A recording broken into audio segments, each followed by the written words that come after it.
में जाकर राधा जी ने फूलों की अत्यंत सुंदर शैया देखी। वहाँ पर अत्यंत सुंदर सावला किशोर अवस्था वाला सुहावना अत्यंत मन भावना पुरुष शोभा दे रहा था। वह मुस्कुराता हुआ लेटा हुआ मन को हर रहा था और चंदन से उसका श्रृंगार किया हुआ था और उसका पीताम्बर ऐसी छवि प्रकट कर रहा था मानो करोड़ों बसंत ऋतु की शोभा को धारण किए हुए हो। उसके होठों पर और नेत्रों में मुस्कान छाई हुई थी और पैरों के नूपुर बजकर शोभा दे रहे थे। उसके हाथ में अत्यंत सुहावने रत्नों के सार से बने हुए कंकन और केयूर शोभा दे रहे थे। उसके गालों में बड़े सुंदर कुंडल थे और कौस्तुभ मुनि उसके वक्षस्थल पर शोभा दे रही थी।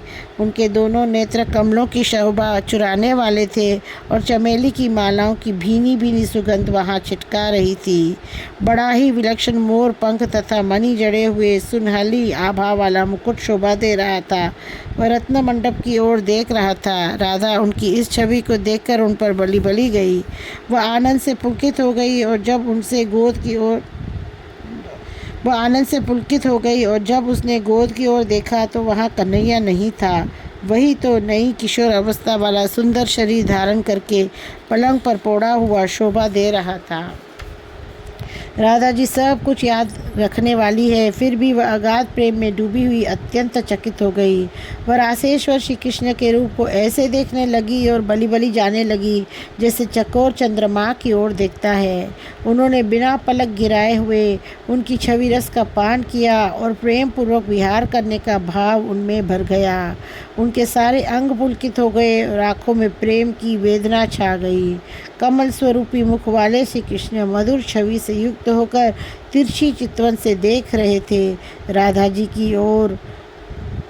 की ओर देखकर मीठी मीठी मुस्कान से युक्त राधा, ऐसा कहकर उनका हाथ पकड़कर उन्हें बिठाया और कहा कि यह प्राण प्यारा रस भरा प्रसंग तुमको अच्छी तरह याद है ना, जिसको हमने गोलोक धाम में स्वीकार किया था। मैंने उसी को पूर्ण करने का मन में विचार किया है। हे सुंदर मुख वाली प्राण प्यारी राधे, हम दोनों तो एक ही हैं। हम में भेद कहाँ है।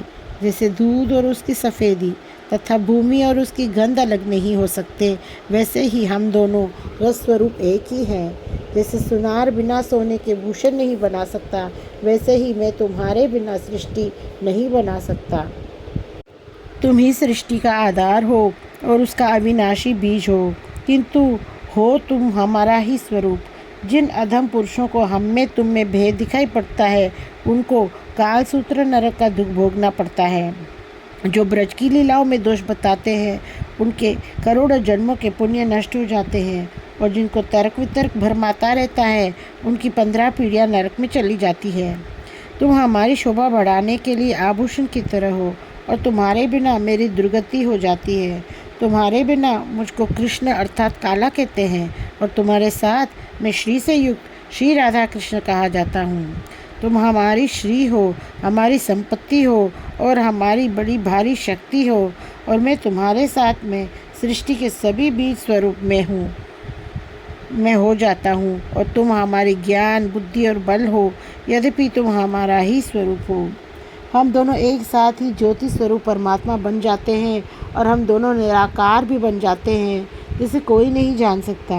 हे श्री राधे, तुम्हारे रा अक्षर को यदि किसी से सुन लेता हूँ तो मैं रस में डूब जाता हूँ, और धा अक्षर सुनते ही कहने वाले के पीछे पीछे इस लोभ से दौड़ता हूँ कि फिर तुम्हारा नाम सुनने को मिलेगा।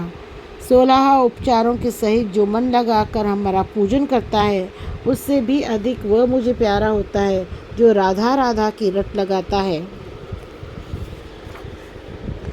जो राधा राधा कहता है वो तुमसे भी अधिक हमको प्यारा लगता है, और उसको हमारा प्रेम भक्ति और अनुराग और अधिक मिलता है।